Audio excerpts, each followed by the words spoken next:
이 회사는 내가 만들었어.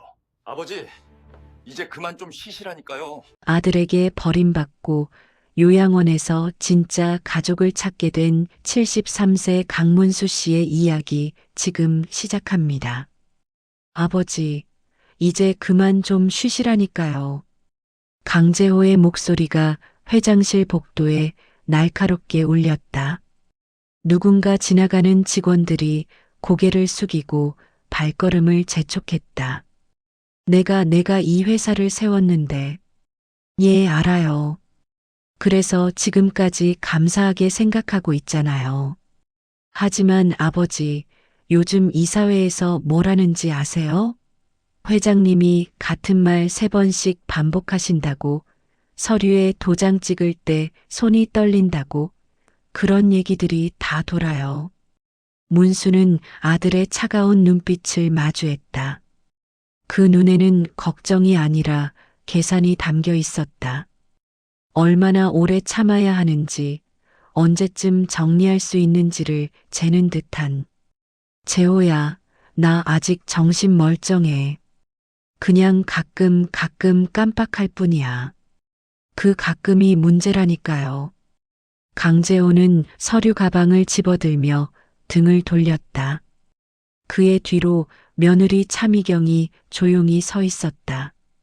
그녀는 시아버지를 향해 공손하게 고개를 숙였지만 입가의 미소는 지나치게 완벽했다. 연습된 것 같은. 아버님, 저희가 알아본 요양원이 정말 좋대요. 의료 시스템도 최신식이고 간호사분들도 친절하시고요. 요양원? 문수의 목소리가 떨렸다. 차미경은 여전히 웃고 있었다. 네, 아버님 건강을 위해서요. 집에서는 제대로 케어해드리기 힘드니까요. 저희도 회사 일 때문에 바쁘고 애들도 학원 스케줄이 빡빡해서. 문수는 며느리의 말을 끝까지 듣지 않았다. 아니, 들을 수 없었다. 귀에서 윙윙거리는 소리가 점점 커졌다. 20대 중반, 맨손으로 시작했던 그때가 떠올랐다.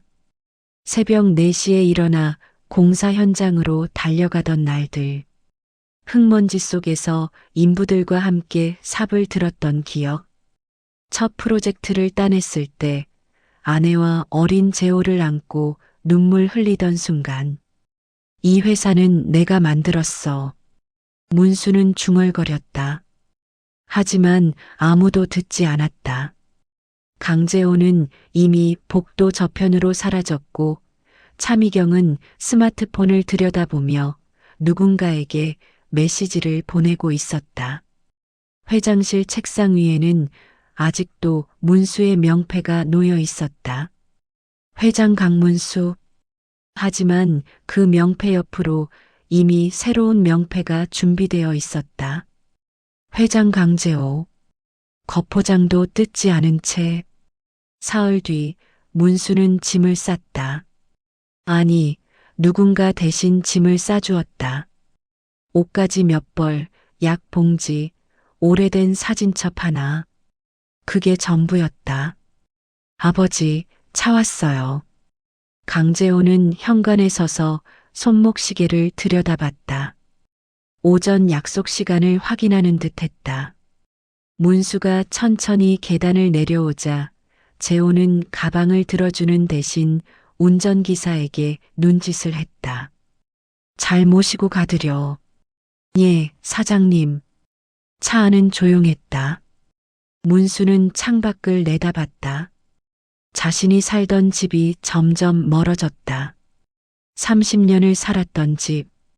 아내와 함께 설계했던 정원. 재호가 자전거 타다 넘어져서 이마에 상처를 냈던 현관 계단. 기사님. 예, 회장님. 여기가 어디로 가는 길이죠? 기사는 룸미러로 문수를 힐끗 봤다. 잠시 망설이다가 대답했다. 청산요양원입니다. 사장님께서 미리 다 준비해 두셨습니다. 청산요양원. 문수는 그 이름을 되뇌었다. 청산. 푸른 산? 좋은 이름이었다. 하지만 왠지 모르게 가슴이 먹먹했다. 요양원은 도심에서 1시간 거리에 있었다. 건물은 깨끗했고 로비는 넓었다. 직원들은 친절하게 인사했다. 어서 오세요, 강문수 어르신. 저희가 잘 모시겠습니다. 안내를 받아 복도를 걸었다. 1층, 2층을 지나쳤다. 엘리베이터를 타고 3층으로 올라갔다. 복도가 길었다. 끝없이 이어지는 것 같았다. 여기입니다. 직원이 멈춘 곳은 복도 끝 가장 안쪽 방이었다. 301호. 창문은 있었지만 복도 쪽 소음은 거의 들리지 않았다. 조용했다. 너무 조용했다. 혹시 다른 분들 계신 방은 어디에? 대부분 1층이나 2층에 계세요. 3층은 조용한 걸 선호하시는 분들 위주로 배정됩니다.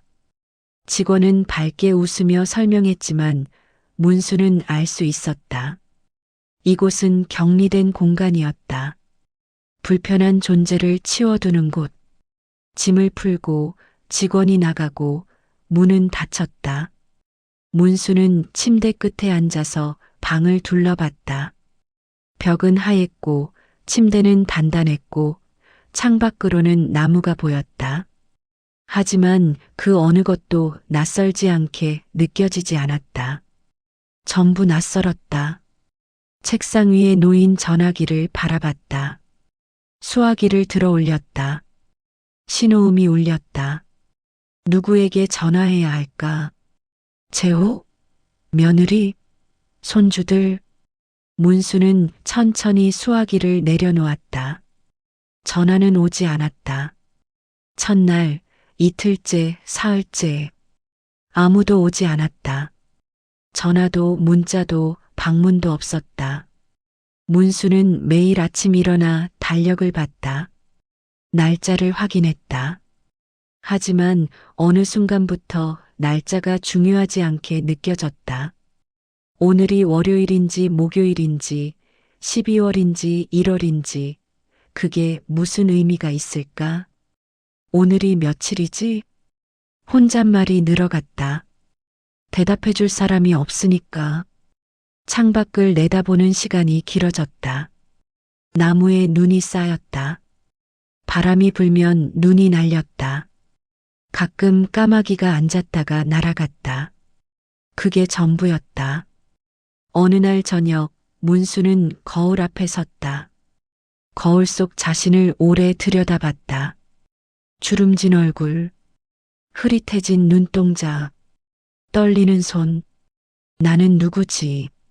대답은 없었다. 침대에 누워 천장을 바라봤다.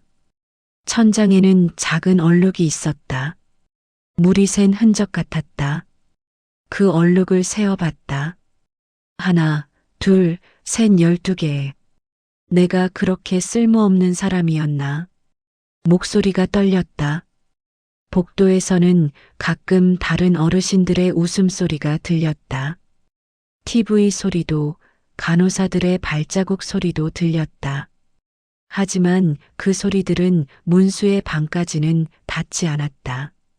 301호는 섬이었다. 그날 밤 문수는 오래된 사진첩을 꺼냈다. 먼지가 묻은 표지를 닦았다. 첫 페이지를 펼쳤다. 흑백 사진 속에서 젊은 남자가 웃고 있었다. 헬멧을 쓰고 작업복을 입고 삽을 든 채 그 옆에는 임신한 여자가 서 있었다. 둘 다 행복해 보였다. 이게 나였지. 문수는 사진을 쓰다듬었다. 그리고 조용히 눈을 감았다. 아침 6시 복도에 방송이 울렸다. 어르신 여러분, 좋은 아침입니다. 아침 식사 시간입니다. 1층 식당으로 내려오세요. 문수는 눈을 떴다. 천장의 얼룩이 여전히 그 자리에 있었다. 몸을 일으켜 세우는데 시간이 걸렸다. 허리가 뻐근했고 무릎이 시큰거렸다. 세면대 앞에 섰다. 거울 속 얼굴은 어제보다 더 늙어 보였다. 아니, 어쩌면 원래 이랬는지도 몰랐다. 그저 매일 조금씩 변하는 얼굴을 알아차리지 못했을 뿐. 복도로 나갔다.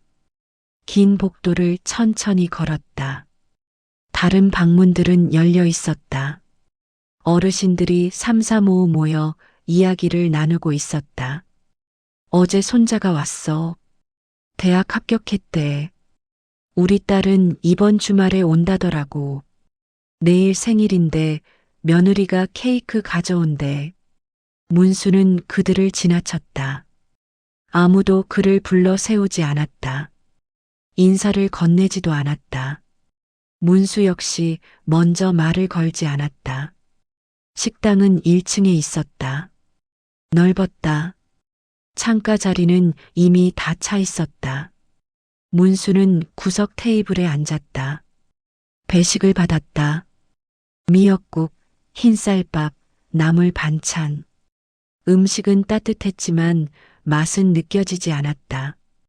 기계적으로 숟가락을 움직였다. 강문수 어르신? 간호사가 다가왔다. 젊은 여자였다. 26쯤 되어 보였다. 오늘 오전에 건강검진 있으세요. 10시까지 2층 진료실로 오세요. 네. 약도 제때 드셨죠? 아침 약은 식후 30분 이내에 드셔야 해요. 알고 있습니다. 간호사는 태블릿에 뭔가를 체크하고 다른 테이블로 이동했다. 문수는 밥을 다 먹지 못했다. 반쯤 남긴 채 자리에서 일어났다. 식판을 반납대에 올려놓고 복도로 나왔다. 로비를 지나치는데 유리문 너머로 차 한 대가 보였다. 검은색 세단. 고급스러운 차였다. 운전석에서 중년 남자가 내렸다. 조수석에서는 여자가, 뒷자리에서는 2명의 아이들이 내렸다. 한 가족이었다. 남자는 트렁크를 열어 큰 과일 바구니를 꺼냈다. 여자는 아이들의 손을 잡았다. 아이들은 깔깔 웃으며 뛰어왔다. 할머니, 할머니. 로비 안에서 한 할머니가 손자들을 안았다. 얼굴이 환하게 밝아졌다. 문수는 그 장면을 지켜봤다. 그리고 천천히 엘리베이터 쪽으로 걸었다. 3층으로 올라갔다. 복도는 여전히 조용했다. 301호 문을 열고 들어갔다. 방 안은 어제와 똑같았다. 아무것도 변하지 않았다. 침대에 앉았다. 시계를 봤다. 아직 9시였다. 건강검진까지 1시간이 남았다. 문수는 창밖을 내다봤다. 요양원 뒤편으로 언덕이 보였다. 언덕 아래로는 낡은 주택들이 옹기종기 모여 있었다. 오래된 동네 같았다. 눈이 내리기 시작했다. 처음에는 가늘게, 그러다 점점 굵어졌다. 문수는 눈송이를 바라봤다. 재호는 요즘 뭐하고 있을까? 혼잣말이 새어나왔다. 회장 취임 준비를 하고 있겠지. 이사회 설득하고, 주요 거래처 만나고, 언론 인터뷰 준비하고, 바쁠 것이다. 당연히 바쁠 것이다. 그래, 바쁘니까 못 오는 거겠지. 스스로를 납득시키려 했다. 하지만 가슴 한구석이 무너져 내리는 느낌을 멈출 수 없었다. 10시가 되어 진료실로 내려갔다. 간호사가 혈압을 쟀다. 의사가 간단한 질문을 던졌다. 오늘 기분은 어떠세요? 괜찮습니다. 식사는 잘하고 계세요? 네. 혹시 어지럽거나 메스꺼운 증상은 없으세요? 없습니다. 의사는 차트에 뭔가를 적었다. 초기 치매 진단 받으셨죠? 약은 꾸준히 드셔야 해요. 그리고 혹시 기억이 흐릿해지거나 혼란스러운 일이 있으면 바로 알려주세요. 알겠습니다. 진료는 10분 만에 끝났다. 방으로 돌아왔다. 침대에 누웠다. 천장을 봤다. 얼룩이 12개. 여전히 12개였다. 오후가 되었다. 복도에서 웃음소리가 들렸다. 누군가의 생일이었다. 케이크를 자르는 소리, 박수 소리, 축하 노래. 문수는 귀를 막지 않았다. 그냥 들었다. 그리고 눈을 감았다. 내가 지금 뭘 하고 있는 거지? 대답은 없었다. 저녁이 되었다. 식사 방송이 울렸지만 문수는 내려가지 않았다. 배가 고프지 않았다. 아니, 배고픔을 느끼지 못했다. 창밖은 어두워졌다. 눈은 계속 내렸다. 문수는 창가에 섰다. 유리에 이마를 대고 눈 내리는 풍경을 바라봤다. 언덕 아래 동네에 불빛이 하나둘 켜지기 시작했다. 작은 집들, 낡은 골목들. 하지만 그곳에는 사람들이 살고 있었다. 누군가의 저녁 식사 시간이고, 누군가의 귀가 시간이고, 누군가의 일상이었다. 문수는 그 불빛들을 오래 바라봤다. 나도 저렇게 살았었는데. 목소리가 떨렸다. 그때였다. 똑똑. 문을 두드리는 소리가 들렸다. 문수는 고개를 돌렸다. 들어오세요. 문이 열렸다. 간호사였다. 어르신, 저녁 식사 안 하셨죠? 죽이라도 드시라고 가져왔어요. 고맙습니다. 간호사는 쟁반을 책상 위에 올려놓았다. 혼자 계시니까 외로우시죠? 내일은 아래층 프로그램 참여해 보세요. 노래 교실도 있고, 그림 그리기도 있고, 괜찮습니다. 간호사는 잠시 망설이다가 조용히 나갔다. 문수는 죽을 한 숟가락 떴다. 입에 넣었다. 삼켰다. 맛이 없었다. 아니, 맛을 느낄 수 없었다. 나흘째 되는 날, 문수는 아침 일찍 눈을 떴다. 평소보다 일찍이었다. 새벽 4시. 밖은 아직 어두웠다. 잠이 오지 않았다. 뒤척이다가 침대에서 일어났다. 창가로 갔다. 어둠 속에서 눈은 여전히 내리고 있었다. 문득 이상한 느낌이 들었다. 여기가 어디지? 주변을 둘러봤다. 낯선 방이었다. 낯선 침대, 낯선 책상, 낯선 벽. 가슴이 두근거렸다. 내가 왜 여기 있지? 목소리가 떨렸다. 기억을 더듬었다. 집에서 나왔다. 차를 탔다. 어디론가 왔다. 그리고, 아, 맞다. 요양원. 숨을 깊게 들이쉬었다. 진정하려 애썼다. 괜찮아. 나는 강문수. 여기는 청산요양원. 나는. 하지만 문장이 완성되지 않았다. 나는 왜 여기 있지? 재호가 보냈나? 왜? 무슨 일이 있었나? 기억이 흐릿했다. 조각난 퍼즐처럼 맞춰지지 않았다. 문수는 책상 서랍을 열었다. 약 봉지가 있었다. 이름표를 봤다. 강문수. 맞다. 내 약이다. 하지만 이 약이 무슨 약인지 기억나지 않았다. 당황스러웠다. 침대에 다시 앉았다. 머리를 감싸쥐었다. 진정해. 진정하라고. 천천히, 아주 천천히 기억이 돌아왔다. 회사, 회의실, 재호의 차가운 눈빛, 며느리의 완벽한 미소, 짐을 싸던 날, 차 안의 침묵. 아, 맞아. 그래, 나를 보냈구나. 목소리가 쓸쓸했다. 창밖을 다시 봤다. 어느새 동이 트기 시작했다. 하늘이 조금씩 밝아졌다. 아침이 왔지만 문수는 환영받는 느낌이 들지 않았다. 며칠이 더 지났다. 문수는 시간을 세는 것을 포기했다. 달력에 동그라미를 치는 것도 잊었다. 어느 날은 식사를 거르고 어느 날은 하루 종일 침대에 누워 있었다. 간호사들이 걱정스러운 눈빛으로 방문했지만 문수는 대충 대답하고 돌려보냈다. 괜찮습니다. 그냥 좀 피곤해서요. 하지만 진짜 이유는 피곤함이 아니었다. 존재 이유를 잃어버린 것이었다. 50년 가까이 문수는 무언가를 만들어 왔다. 회사를, 건물을, 일자리를, 가족의 미래를. 아침에 눈을 뜨면 할 일이 있었다. 책임져야 할 사람들이 있었다. 필요로 하는 누군가가 있었다. 하지만 지금은 아무도 문수를 필요로 하지 않았다.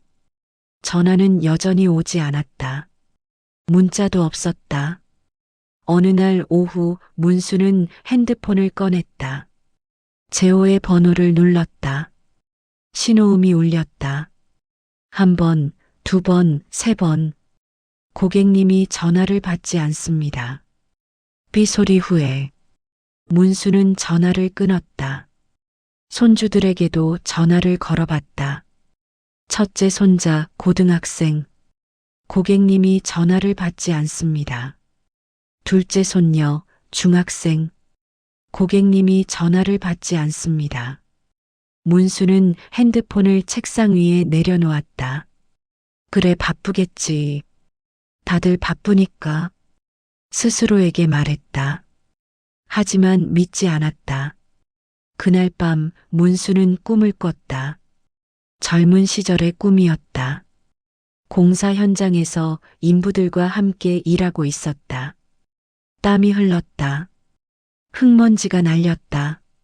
하지만 웃음소리가 가득했다. 회장님, 여기 좀 봐주세요. 문수 씨, 커피 한 잔 하시죠. 사람들이 그를 불렀다. 필요로 했다. 그는 그곳에 있어야 할 사람이었다. 깨어났을 때 베개가 젖어 있었다. 문수는 천장을 바라봤다. 나는 이제 아무것도 아니구나. 목소리가 떨렸다. 기억이 흐려지는 건 견딜 수 있었다. 어제 먹은 식사 메뉴를 잊는 것, 오늘이 무슨 요일인지 헷갈리는 것, 그런 건 괜찮았다. 하지만 아무도 찾지 않는다는 사실은 견딜 수 없었다. 버려진 것, 쓸모 없어진 것, 더 이상 필요 없는 존재가 된 것. 그게 무서웠다. 문수는 일어나 창가로 갔다. 밤이었다. 눈은 그쳤지만 바람이 불었다. 나뭇가지가 흔들렸다. 언덕 아래 동네를 봤다. 불빛들이 여전히 켜져 있었다. 어느 집에서는 TV 불빛이 깜빡였다. 어느 집에서는 주방 불빛이 밝았다. 어느 집에서는 아이들이 뛰어노는 그림자가 보였다. 저 사람들은 외롭지 않겠지. 문수는 중얼거렸다. 그때였다.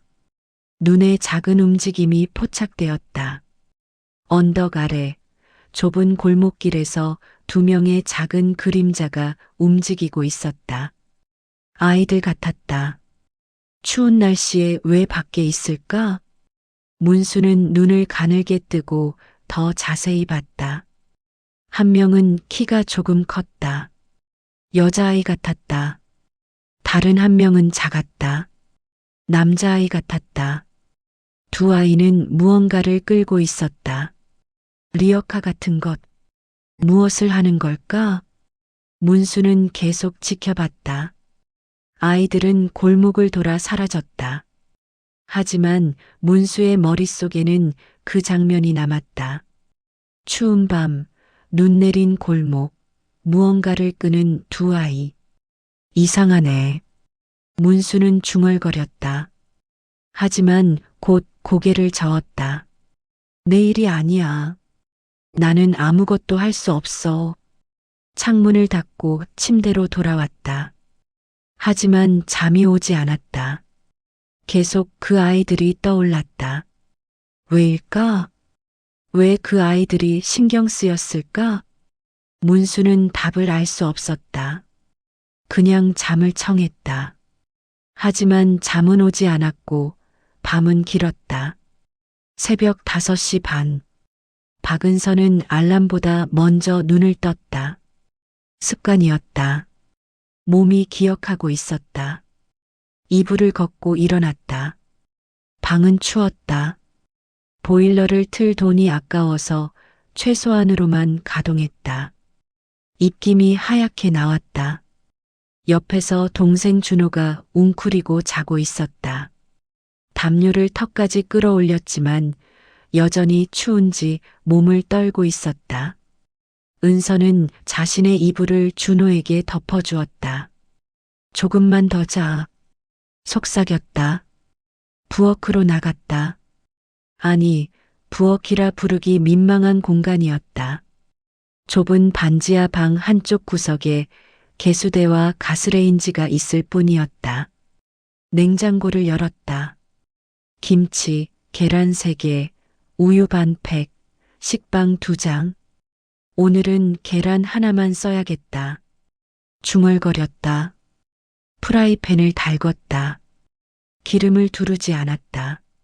아껴야 했다. 계란을 깼다. 노른자가 터졌지만 상관없었다.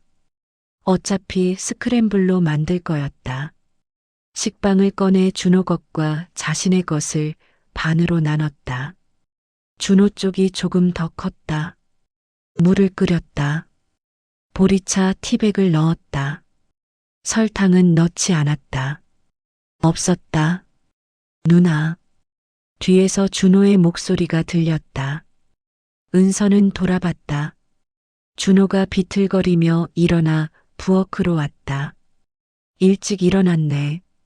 추워서. 준호는 코를 훌쩍이며 은서 옆에 섰다. 손 씻고 앉아. 밥 줄게. 누나는? 누나도 먹어. 걱정 마. 은서는 스크램블을 2접시에 나눠 담았다. 준호 쪽이 더 많았다. 식빵도 준호 쪽이 컸다. 같이 먹자. 둘은 작은 테이블에 마주 앉았다. 테이블은 흔들렸다. 다리 하나가 짧았다. 밑에 두꺼운 책을 받쳐뒀지만 여전히 불안정했다. 잘 먹겠습니다. 준호가 손을 모았다. 은서도 따라했다. 잘 먹겠습니다. 둘은 천천히 먹었다. 준호는 중간에 멈추고 누나를 봤다. 누나, 이거 누나 거 더 줘. 아니야, 내 거야. 너 학교 가야 하잖아. 많이 먹어야지. 누나도 학교 가잖아. 누나는 괜찮아. 은서는 웃으며 준호의 머리를 쓰다듬었다. 거짓말이었다. 은서도 배가 고팠다. 하지만 준호가 더 중요했다. 식사를 마치고 설거지를 했다. 찬물이었다. 손이 시렸다. 준호야, 학교 갈 준비해. 응. 준호는 낡은 가방을 챙겼다. 책이 몇 권, 공책이 몇 장. 필통은 오래되어 지퍼가 잘 안 닫혔다. 은서도 자신의 가방을 챙겼다. 교과서와 문제집, 도서관에서 빌린 책, 할머니 방 확인하고 가자. 둘은 안쪽 작은 방으로 갔다. 문을 조용히 열었다. 침대에 할머니가 누워 계셨다. 숨소리가 거칠었다. 기침 소리가 들렸다. 할머니. 은서가 속삭였다. 할머니는 눈을 뜨지 못했다. 너무 약해져 있었다. 은서는 할머니의 이마를 짚어봤다. 뜨거웠다. 열이 여전히 있었다. 준호야, 물 떠다 줘. 준호는 컵에 물을 담아왔다. 은서는 할머니의 입술을 적셔드렸다. 할머니, 저희 학교 갔다 올게요. 약은 책상 위에 놔뒀어요. 조금 있다가 드세요. 할머니는 희미하게 고개를 끄덕였다. 은서는 담요를 다시 덮어드렸다. 다녀오겠습니다. 둘은 방을 나왔다. 현관에서 신발을 신었다. 은서의 운동화는 낡았다. 밑창이 닳아서 구멍이 났다. 준호의 운동화도 작아 보였다. 발가락이 앞쪽에 닿았을 것이다. 준호야, 신발 바꿔야 하는데. 괜찮아, 누나. 이거 아직 신을 만해. 발 안 아파? 안 아파. 거짓말이었다. 은서는 알고 있었다. 밖으로 나왔다. 찬 공기가 얼굴을 쳤다. 골목은 조용했다. 아직 이른 시간이라 사람들이 별로 없었다. 학교 잘 갔다 와. 점심은 급식 잘 먹고. 누나도. 둘은 골목 끝에서 헤어졌다. 준호는 초등학교 쪽으로, 은서는 고등학교 쪽으로. 은서는 걸으며 생각했다. 오늘 할머니 약값 내야 하는데 돈이 부족해. 머릿속으로 계산을 했다. 편의점 알바비가 이번 주에 들어온다. 10만 원. 거기서 월세 3만 원, 전기세 2만 원, 할머니 약값 4만 원. 남는 건 3만 원. 3만 원으로 보름을 버텨야 해. 한숨이 나왔다. 학교에 도착했다. 친구들이 옹기종기 모여 웃고 떠들었다. 은서는 그들을 지나쳐 교실로 들어갔다. 자리에 앉았다. 창가 자리였다. 가방에서 교과서를 꺼냈다. 수학 문제집을 펼쳤다. 하지만 집중이 되지 않았다. 할머니가 걱정되었다. 열이 내리지 않으면 병원에 가야 하는데 병원비가 없었다. 준호도 걱정되었다. 신발이 작아서 발이 아플 텐데. 내가 더 잘해야 하는데. 은서는 입술을 깨물었다. 수업이 시작되었다. 선생님이 칠판에 수식을 썼다. 은서는 노트에 적었다. 하지만 이해가 되지 않았다. 머릿속이 복잡했다. 점심시간이 되었다. 급식실로 갔다. 배식을 받았다. 밥, 국, 반찬. 은서는 천천히 먹었다. 한 술 한 술 소중하게. 저녁까지 버텨야 했다. 오후 수업도 마찬가지였다. 은서는 겉으로는 집중하는 척했지만 머릿속은 다른 곳에 있었다. 편의점 알바 끝나고 마트 전단지 돌리는 것도 해볼까? 그럼 한 2만 원 더 벌 수 있을 텐데. 학교 시간이 되었다. 은서는 집으로 가지 않았다. 바로 편의점으로 향했다. 사장님이 고개를 끄덕이며 맞아주었다. 왔어? 오늘 물건 정리 좀 부탁해. 네. 은서는 앞치마를 두르고 일을 시작했다. 재고 정리, 유통기한 확인, 진열대 정리. 손은 바빴지만 머리는 계속 돌아갔다. 내일은 할머니 약 사러 가야 하고, 모레는 준호 학원비 내야 하고. 아니다. 준호 학원은 끊었다. 돈이 없어서. 준호는 아무 말 안 했지만 은서는 알고 있었다. 준호가 학원 가고 싶어 한다는 걸. 미안해, 준호야. 은서는 속으로 중얼거렸다. 6시가 되어 알바가 끝났다. 오늘도 수고했어. 다음 주에 월급 들어올 거야. 감사합니다. 은서는 인사하고 편의점을 나왔다. 어두워졌다. 집으로 가는 길 슈퍼 앞을 지나쳤다. 쇼윈도에 빵이 진열되어 있었다. 따뜻해 보였다. 맛있어 보였다.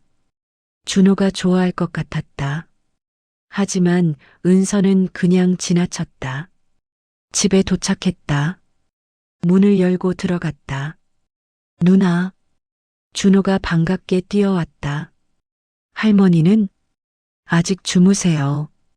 약은 드셨어요. 그래, 잘했다. 은서는 준호의 머리를 쓰다듬었다. 배고프지? 밥 해줄게. 응. 부엌으로 갔다. 냉장고를 열었다. 계란 2개, 김치, 어제 남은 밥. 오늘은 김치볶음밥을 해줘야겠다. 프라이팬을 달궜다. 그날 밤 눈이 다시 내리기 시작했다. 은서와 준호는 저녁을 먹고 설거지를 마쳤다. 할머니 방을 확인하고 불을 껐다. 누나, 나 숙제 있어. 그래 해. 누나도 공부해야 해. 둘은 작은 테이블에 앉아 각자의 공부를 했다. 준호는 수학 문제를 풀었다. 연필을 깨물며 고민했다. 은서는 영어 단어를 외웠다. 노트에 적고 가리고 다시 적었다. 시간이 흘렀다. 밤 9시가 되었다. 준호야, 이제 자야지. 누나는 조금 더 공부할게. 준호는 침대로 갔다. 이불을 뒤집어 쓰고 누웠다. 잘 자, 누나. 잘 자. 은서는 계속 공부를 했다. 10시, 11시. 눈은 계속 내렸다. 창문을 통해 밖을 봤다. 골목에 눈이 쌓이고 있었다. 내일 아침에 쓸어야겠다. 은서는 한숨을 쉬었다. 그때 밖에서 소리가 들렸다. 기침 소리. 은서는 귀를 기울였다. 할머니실에서 들리는 소리였다. 급히 일어나 할머니 방으로 갔다. 할머니가 기침을 하고 계셨다. 심하게. 할머니. 은서는 할머니를 부축해 앉혔다. 물을 떠다 드렸다. 할머니는 물을 조금 마셨지만 기침은 멈추지 않았다. 할머니, 괜찮으세요? 할머니는 고개를 끄덕이려 했지만 힘이 없었다. 은서는 이마를 짚어봤다. 더 뜨거워졌다. 병원에 가야 해. 하지만 지금은 밤이었다. 응급실에 가면 돈이 더 많이 들 것이다. 아침까지 버티면 내일 보건소에 가면. 은서는 이불을 다시 덮어드렸다. 할머니, 조금만 참으세요. 내일 아침에 병원 갈게요. 할머니는 희미하게 고개를 끄덕였다. 은서는 할머니 곁에 앉아서 손을 잡아드렸다. 할머니의 손은 차가웠다. 괜찮으실 거예요. 괜찮으실 거예요. 속삭였다. 하지만 불안했다. 1시간쯤 지나 할머니의 숨소리가 조금 안정되었다. 은서는 조심스럽게 방을 나왔다. 준호는 여전히 자고 있었다. 은서는 창가에 섰다. 눈은 계속 내리고 있었다. 내일은 또 얼마나 쌓일까? 그때 눈에 뭔가가 들어왔다. 언덕 위 요양원 건물. 3층 창문 하나에 불이 켜져 있었다. 은서는 그 창문을 봤다. 창문 너머로 사람의 그림자가 보였다. 노인 같았다. 그 노인은 창가에 서서 밖을 내다보고 있었다. 은서와 눈이 마주쳤다. 아니, 마주친 것 같았다. 은서는 움찔했다. 노인도 움직임을 멈췄다. 둘은 잠시 그렇게 서로를 바라봤다. 거리가 멀었지만 은서는 느낄 수 있었다. 저 노인도 외롭다는 것을. 왜 그런 생각이 들었는지 몰랐다. 그냥 알 수 있었다. 은서는 천천히 손을 들어 흔들었다. 노인은 반응하지 않았다. 하지만 창가에서 물러나지도 않았다. 은서는 손을 내렸다. 저 사람은 누구일까? 궁금했다. 하지만 곧 고개를 저었다. 내일이 아니야. 창문을 닫고 침대로 갔다. 준호 옆에 누웠다. 눈을 감았다. 하지만 잠이 오지 않았다. 계속 그 노인이 떠올랐다. 창가에 서서 밖을 내다보던 그 모습, 외로워 보였다. 은서도 외로웠다. 둘이 비슷해 보였다. 이상했다. 왜 내가 저 사람을 신경 쓰지? 답을 알 수 없었다. 그냥 눈을 감고 잠을 청했다. 다음 날 아침 눈은 그쳤다. 은서는 평소보다 일찍 일어났다. 할머니 상태를 확인해야 했다. 할머니 방으로 갔다. 할머니는 자고 계셨다. 숨소리는 여전히 거칠었지만 어젯밤보다는 나아 보였다. 은서는 안도했다. 부엌으로 가서 아침을 준비했다. 준호를 깨웠다. 준호야, 일어나. 준호는 비틀거리며 일어났다. 누나, 밖에 눈 많이 왔어? 응, 좀 왔어. 와, 눈사람 만들 수 있겠다. 나중에. 지금은 밥 먹어. 둘은 아침을 먹고 학교 갈 준비를 했다. 현관문을 열고 나가려는데 준호가 멈췄다. 누나, 저기 봐. 준호가 가리킨 곳은 골목 끝이었다. 눈이 쌓여 있었다. 많이. 와, 진짜 많이 왔네. 은서도 놀랐다. 조심해서 가자. 둘은 조심스럽게 눈길을 걸었다. 미끄러웠다. 준호가 중간에 미끄러졌지만 은서가 붙잡아줬다. 괜찮아? 응. 학교 가는 길은 평소보다 오래 걸렸다. 준호와 헤어지고 은서는 고등학교로 향했다. 그런데 언덕을 올라가다가 은서는 멈췄다. 요양원 건물이 보였다. 3층 창문을 올려다봤다. 어젯밤 본 그 창문. 불은 꺼져 있었다. 저 노인은 지금 뭐 하고 있을까? 문득 궁금해졌다. 하지만 곧 고개를 저었다. 내일이 아니야. 그냥 가자. 학교로 향했다. 하지만 머릿속에서 그 노인이 지워지지 않았다. 그날 밤 은서는 침대에 누워 천장을 바라봤다. 준호는 옆에서 곤히 자고 있었다. 작은 콧꼬리 소리가 들렸다. 은서는 눈을 감았다가 다시 떴다. 잠이 오지 않았다. 머릿속이 복잡했다. 할머니 병원비, 준호 신발, 다음 달 월세, 전기세. 숫자들이 머릿속에서 빙빙 돌았다. 하지만 그것만이 아니었다. 계속 그 노인이 떠올랐다. 창가에 서서 밖을 바라보던 그 모습. 왜 자꾸 생각나지? 은서는 몸을 뒤척였다. 나도 힘든데 다른 사람까지 신경 쓸 여유가 어딨어. 스스로에게 말했다. 하지만 마음 한구석이 불편했다. 그 노인의 눈빛이 계속 떠올랐다. 외로움. 은서도 아는 감정이었다. 부모님이 돌아가시고 할머니마저 병들고 세상에 의지할 곳 없이 준호와 단둘이 살아가는 이 상황. 외로웠다. 무서웠다. 아무도 도와주지 않는다는 게 그 노인도 그런 걸까? 은서는 일어나 앉았다.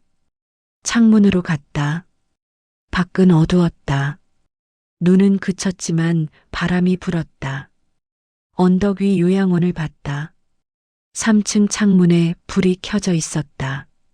또 똑같은 창문. 은서는 그 창문을 오래 바라봤다. 저 사람 혼자인가 봐. 왜 그렇게 확신했는지 몰랐다. 하지만 알 수 있었다. 아무도 찾아오지 않는 방, 아무도 전화하지 않는 밤, 혼자 창밖을 바라보는 시간. 은서도 그랬으니까 한숨을 쉬었다. 내가 뭘 할 수 있겠어. 나도 힘든데. 침대로 돌아가려 했다. 하지만 발이 떨어지지 않았다. 다시 창문을 봤다. 노인이 창가에 서 있었다. 이번에는 더 선명하게 보였다. 허리 굽은 노인. 창틀에 손을 얹고 밖을 내다보는 모습. 은서의 가슴이 먹먹해졌다. 아무도 안 도와주면 저러다 큰일 나겠지. 어머니가 살아계실 때 자주 하시던 말이 떠올랐다. 은서야, 힘들어도 남을 도와줘야 해. 그게 사람이야. 은서는 입술을 깨물었다. 엄마, 근데 나도 힘들어요. 속으로 중얼거렸다. 하지만 어머니의 목소리는 계속 들렸다. 내가 힘들 때 누군가 도와줬으면 좋겠지? 그럼 너도 도와줘야지. 은서는 눈을 감았다. 깊게 숨을 들이쉬었다. 그리고 결정했다. 그냥 한 번만 봐주자. 뭘 어떻게 할지는 몰랐다. 하지만 모른 척 할 수는 없었다. 다음 날 저녁 은서는 준호를 데리고 요양원 쪽으로 향했다. 누나, 우리 왜 여기 와? 준호가 물었다. 그냥 확인할 게 있어. 뭐? 나중에 알려줄게. 둘은 요양원 언덕을 올라갔다. 눈이 쌓여서 걷기 힘들었다. 준호가 중간에 미끄러졌다. 아, 은서가 재빨리 잡아줬다. 괜찮아? 응. 근데 누나, 진짜 왜 여기 와? 은서는 대답하지 않았다. 요양원 건물 앞에 도착했다. 정문은 닫혀 있었다. 은서는 건물을 둘러봤다. 3층 창문을 올려다봤다. 불이 켜져 있었다. 저 방이야. 은서는 건물 옆으로 돌아갔다. 뒤편에 작은 문이 있었다. 직원 출입구 같았다. 문을 밀어봤다. 잠겨 있지 않았다. 누나, 들어가면 안 되는 거 아니야? 준호가 걱정스럽게 물었다. 조용히 해. 금방 나올 거야. 둘은 조심스럽게 안으로 들어갔다. 복도는 조용했다. 저녁 시간이라 직원들도 대부분 퇴근한 듯 했다. 계단을 올라갔다. 1층, 2층, 3층. 3층 복도는 더 조용했다. 은서는 복도를 천천히 걸었다. 방문들을 지나쳤다. 대부분 닫혀 있었다.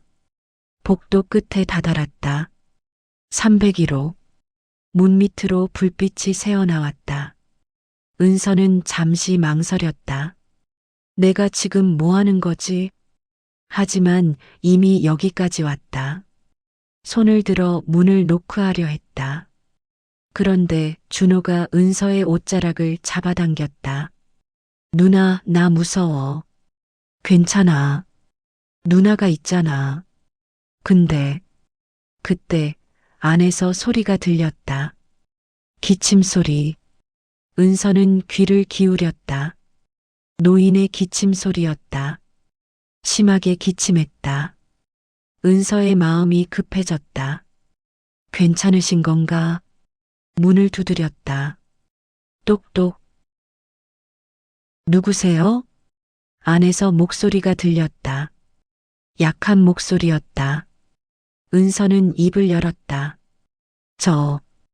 혹시 괜찮으세요? 기침 소리가 들려서 잠시 침묵이 흘렀다. 그리고 문이 열렸다. 노인이 서 있었다. 허리가 굽었고 얼굴은 수척했고 눈은 흐릿했다. 하지만 놀란 표정이었다. 누구십니까? 저는 그냥 지나가다가. 은서는 말을 잇지 못했다. 노인은 은서를 그리고 준호를 번갈아 봤다. 아이들이 왜 여기에? 죄송해요. 그냥 창문으로 할아버지를 봤는데 혼자 계신 것 같아서. 노인의 눈빛이 흔들렸다. 날 봤다고? 네. 계속 혼자 창밖을 보고 계셨잖아요. 노인은 아무 말도 하지 못했다. 그저 아이들을 바라봤다. 은서는 노인의 얼굴을 자세히 봤다. 외로움, 슬픔, 그리고 놀람. 누군가 자신을 찾아왔다는 것에 대한 놀람. 할아버지, 아프세요? 은서가 조심스럽게 물었다. 아니, 괜찮아. 그냥 기침이 좀. 혼자 계세요? 노인은 고개를 끄덕였다. 그래. 가족은요? 노인은 대답하지 않았다. 그저 고개를 숙였다. 은서는 알 수 있었다. 이 노인에게 가족은 없는 거나 마찬가지라는 것을. 할아버지, 저희가 뭐 도와드릴 거 있을까요? 노인은 고개를 들었다. 눈에 눈물이 맺혔다. 왜 날 도우려고? 그냥요. 혼자 계시는 게 힘들어 보여서요. 노인은 아무 말도 하지 못했다. 준호가 은서 뒤에 숨어서 노인을 훔쳐봤다. 누나, 저 할아버지 착한 사람 같아. 준호의 속삭임에 은서는 웃었다. 그치? 노인은 아이들을 보며 천천히 입을 열었다. 고맙구나. 정말 고마워. 목소리가 떨렸다. 하지만 너희까지 날 걱정할 필요 없어. 나는 괜찮아. 근데 혼자시잖아요. 그래도 괜찮아. 노인은 억지로 웃으려 했다.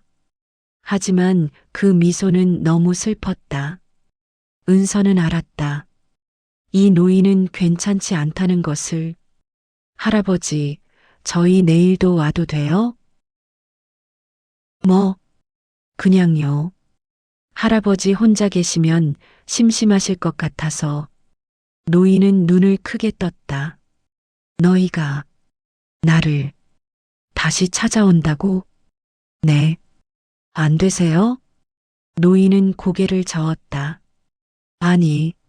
아니야. 괜찮아. 와도 돼. 그리고 작게 덧붙였다. 정말 고맙구나. 은서는 웃었다. 그럼 내일 또 올게요. 응. 은서와 준호는 복도를 나섰다. 계단을 내려가며 준호가 물었다. 누나, 우리 진짜 내일도 와? 응. 왜? 은서는 잠시 생각했다. 그냥 저 할아버지가 우리랑 비슷해 보여서. 비슷해? 어떻게? 혼자라는 게. 준호는 고개를 끄덕였다. 그럼 우리가 도와줘야겠네. 은서는 준호의 머리를 쓰다듬었다. 그래. 우리가 도와주자. 요양원을 나와 집으로 돌아가는 길. 눈이 다시 내리기 시작했다. 은서는 뒤를 돌아봤다. 3층 창문에 불이 켜져 있었다. 노인이 창가에 서 있었다.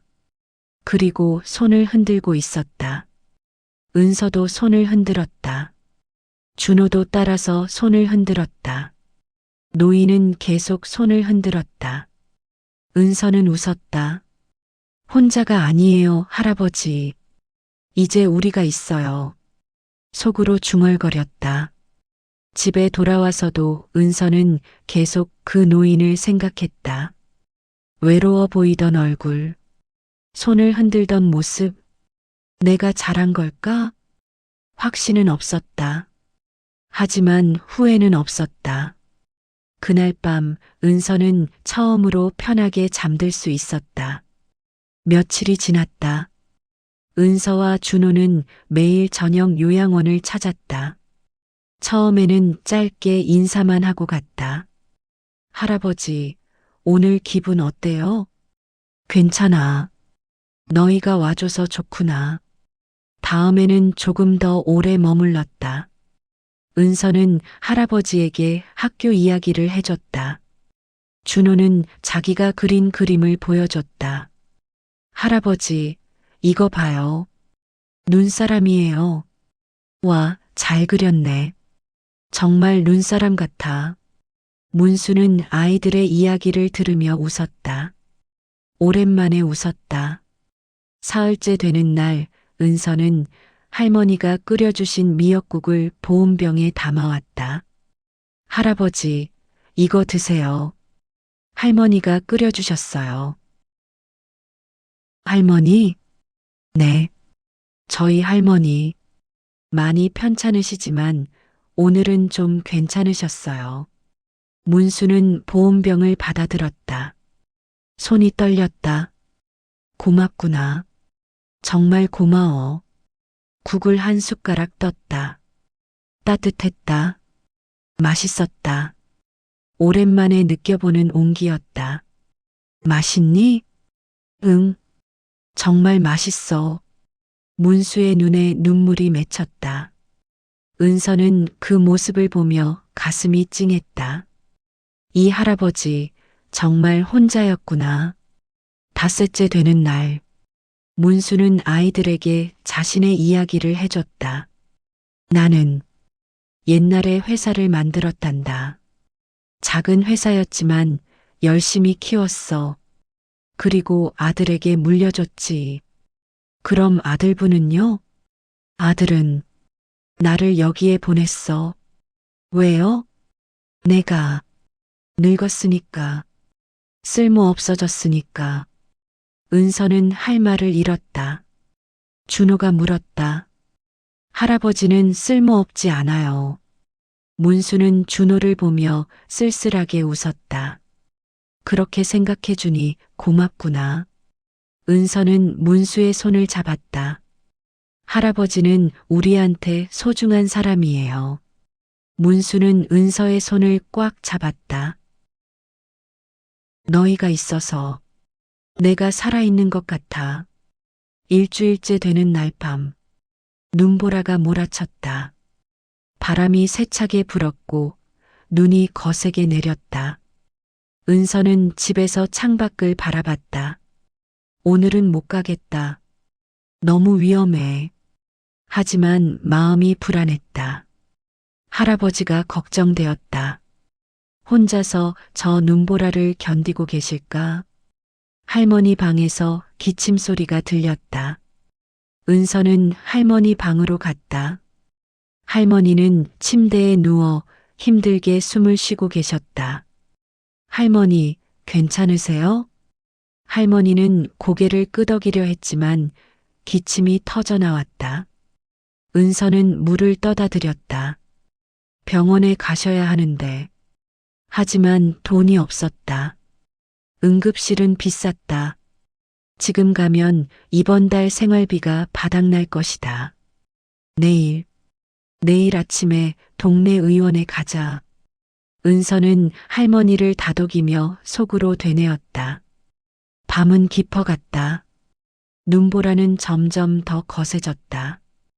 은서는 잠을 이룰 수 없었다. 할머니 걱정, 그리고 문수 할아버지 걱정. 시간이 지날수록 불안감은 커졌다. 밤 9시, 은서는 결정했다. 준호야, 옷 입어. 응? 왜? 할아버지한테 가야 해. 근데 밖에 눈이. 알아. 그래도 가야 해. 둘은 두꺼운 옷을 껴입고 밖으로 나갔다. 눈보라가 얼굴을 때렸다. 걷기 힘들었다. 하지만 멈추지 않았다. 요양원에 도착했다. 뒤편 문을 열려 했는데 잠겨 있었다. 어떡해. 은서는 당황했다. 그때 준호가 외쳤다. 누나, 저기 창문. 1층 창문 하나가 살짝 열려 있었다. 은서와 준호는 그 창문으로 들어갔다. 복도는 어두웠다. 조용히 계단을 올라갔다. 3층에 도착해 301호 문을 두드렸다. 반응이 없었다. 할아버지, 문을 더 세게 두드렸다. 그제야 안에서 소리가 들렸다. 누구야? 저요. 은서요. 문이 열렸다. 문수가 서 있었다. 하지만 평소와 달랐다. 얼굴이 창백했고 몸이 떨리고 있었다. 할아버지, 어디 아프세요? 아니야. 괜찮아. 하지만 괜찮지 않았다. 은서는 문수를 부축해 침대에 앉혔다. 이마를 짚어봤다.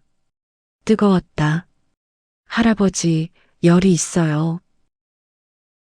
괜찮아. 그냥 감기야. 안 돼요. 간호사 선생님 불러올게요. 아니야. 밤에 부르면 미안하잖아. 괜찮아요. 할아버지가 더 중요해요. 은서는 복도로 뛰어나갔다. 1층으로 내려갔다. 당직실 불빛이 보였다. 문을 두드렸다. 여기요. 도와주세요. 문이 열렸다. 중년 남자가 나왔다. 야간 당직 요양보호사였다.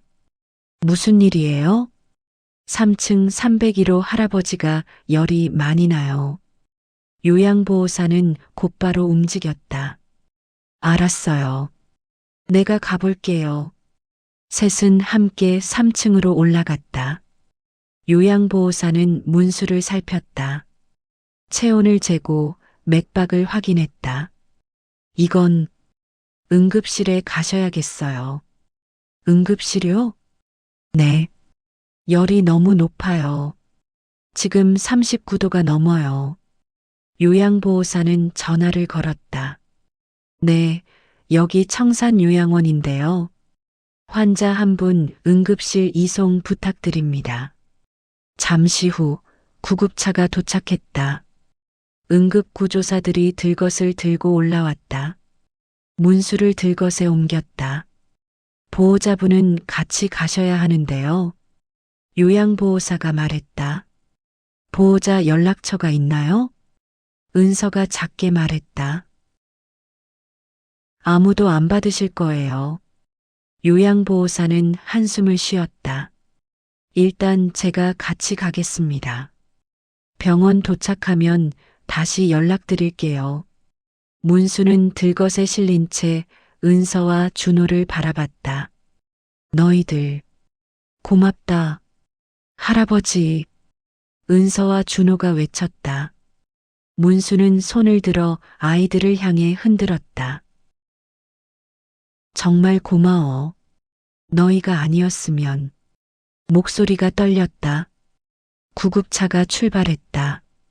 은서와 준호는 눈보라 속에서 구급차가 사라지는 것을 지켜봤다. 누나, 할아버지 괜찮을까? 응, 괜찮으실 거야. 하지만 은서의 목소리도 떨렸다. 둘은 집으로 돌아왔다. 온몸이 눈으로 뒤덮여 있었다. 집에 들어서자마자 할머니 방에서 기침 소리가 들렸다.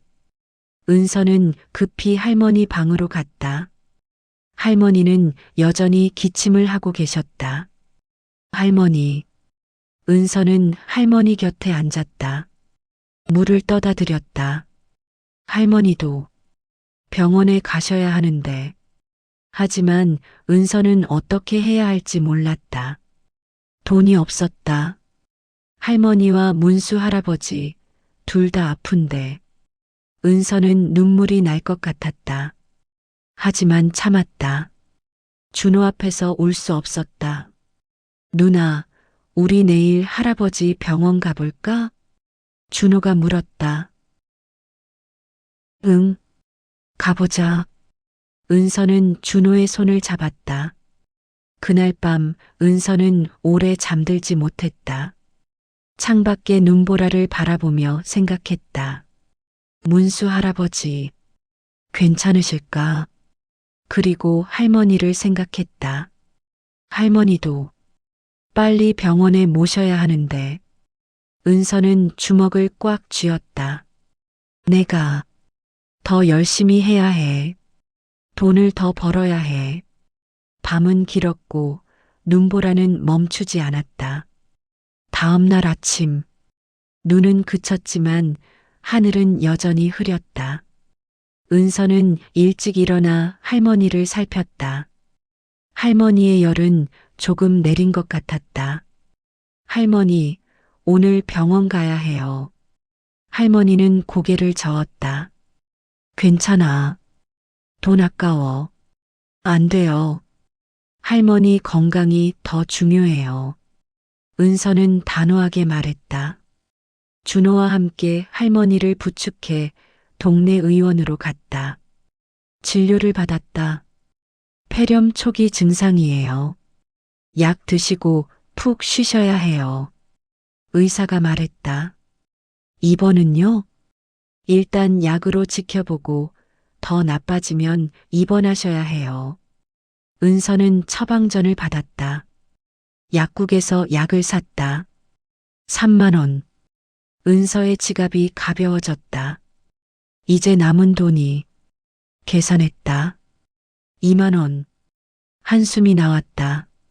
집으로 돌아와 할머니께 약을 드렸다. 할머니, 약 드시고 푹 쉬세요. 고맙다, 은서야. 할머니는 은서의 손을 잡았다. 내가 있어서 할머니가 살아. 은서는 웃으려 했지만 눈물이 났다. 할머니, 오래오래 사셔야 해요. 그래. 할머니가 너희들 다 키워야지.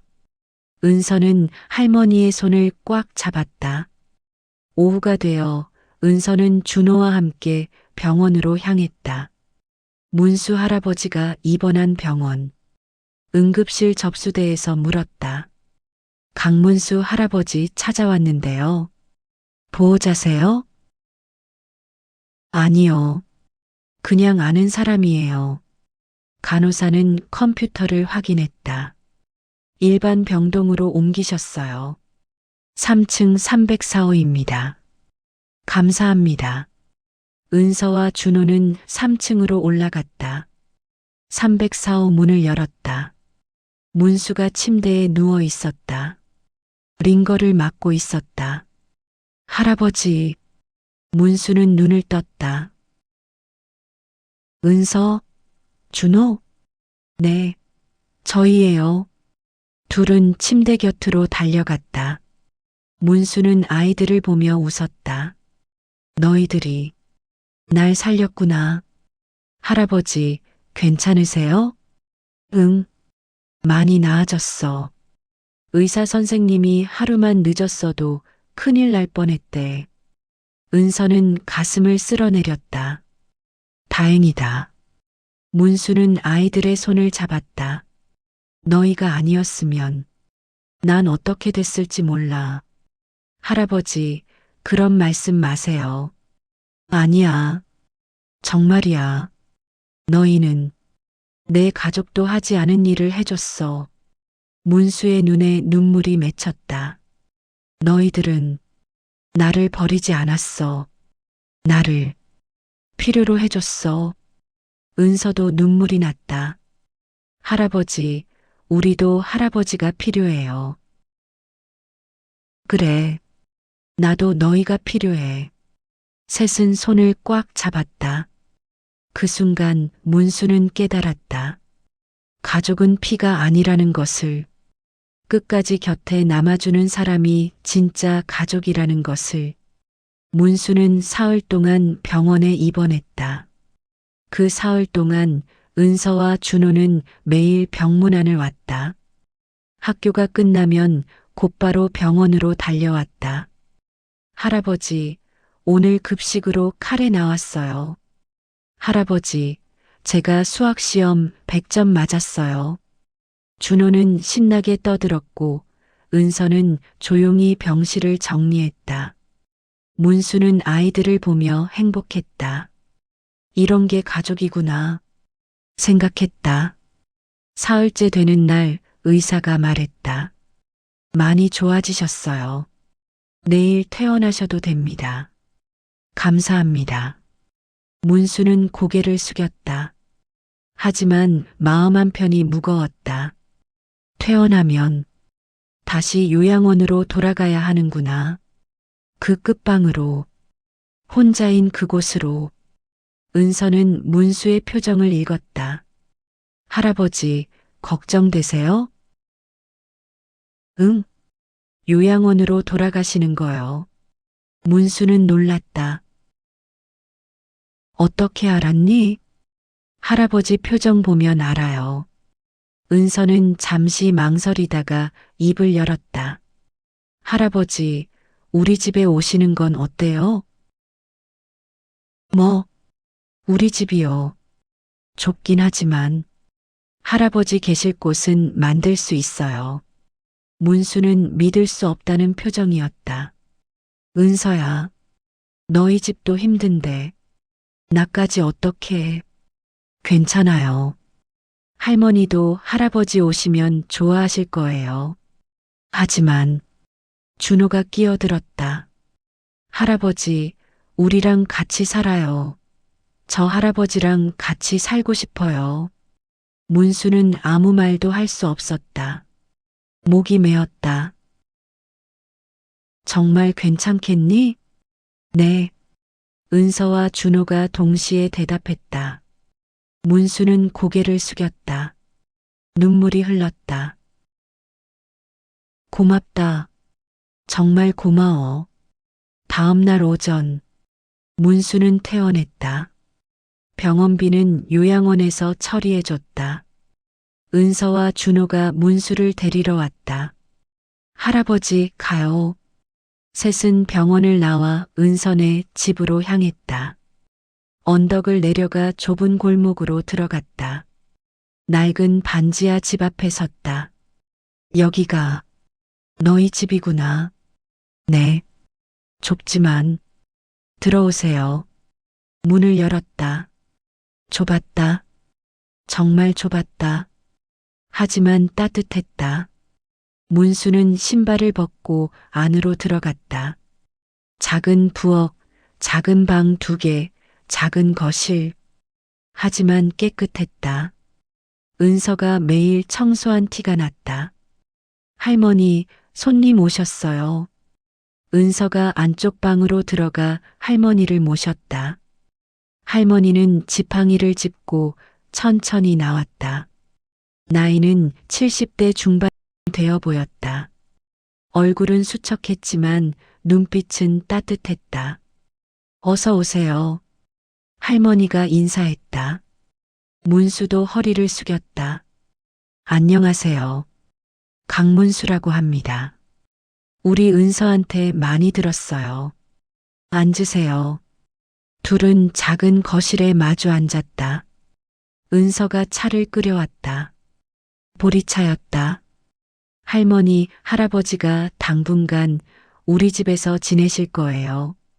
할머니는 고개를 끄덕였다. 그래야지. 혼자 계시면 안 되지. 하지만 제가 폐를 끼치는 게 아닐까요? 문수가 조심스럽게 말했다. 할머니는 웃었다. 무슨 폐예요? 우리도 혼자 외로운데 함께 있으면 좋죠. 문수는 가슴이 뭉클했다. 감사합니다. 할아버지, 여기서 주무세요. 은서가 작은 방을 가리켰다.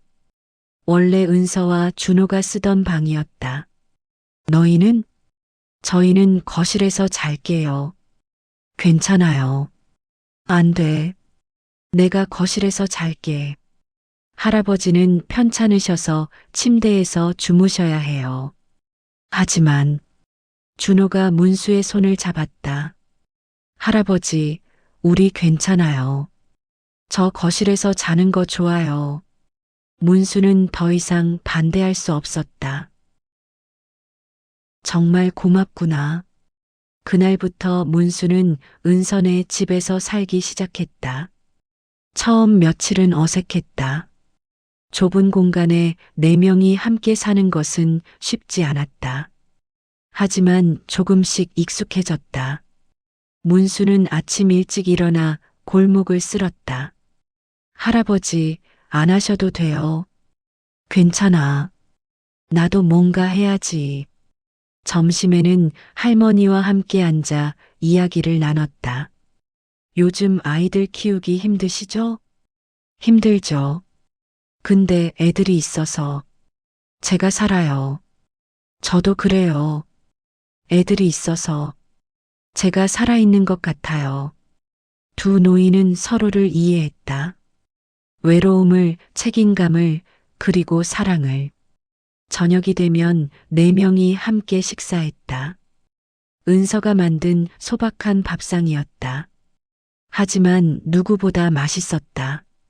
할아버지, 더 드세요. 아니야, 나 충분히 먹었어. 준호, 너 더 먹어. 저도 배불러요. 웃음소리가 가득했다. 며칠이 지나자 문수는 변화를 느꼈다. 기억이 돌아왔다. 예전보다 명확해졌다.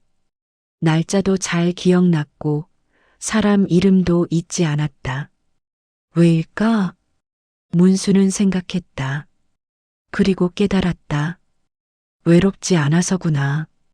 외로움이 기억을 흐리게 만들었던 것이다. 하지만 지금은 달랐다. 매일 아침 은서가 할아버지, 좋은 아침이에요. 하고 인사했다. 준호가 할아버지, 같이 놀아요. 하고 매달렸다.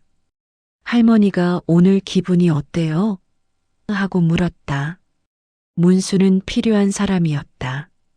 사랑받는 사람이었다. 그래서 기억이 돌아왔다. 어느 날 저녁 문수는 결심했다. 이 아이들을 도와줘야겠다. 은서와 준호는 너무 어린 나이에 너무 많은 것을 짊어지고 있었다. 할머니의 병원비, 생활비, 학비. 은서는 학교를 마치면 편의점에서 알바를 했다. 밤늦게까지 일했다.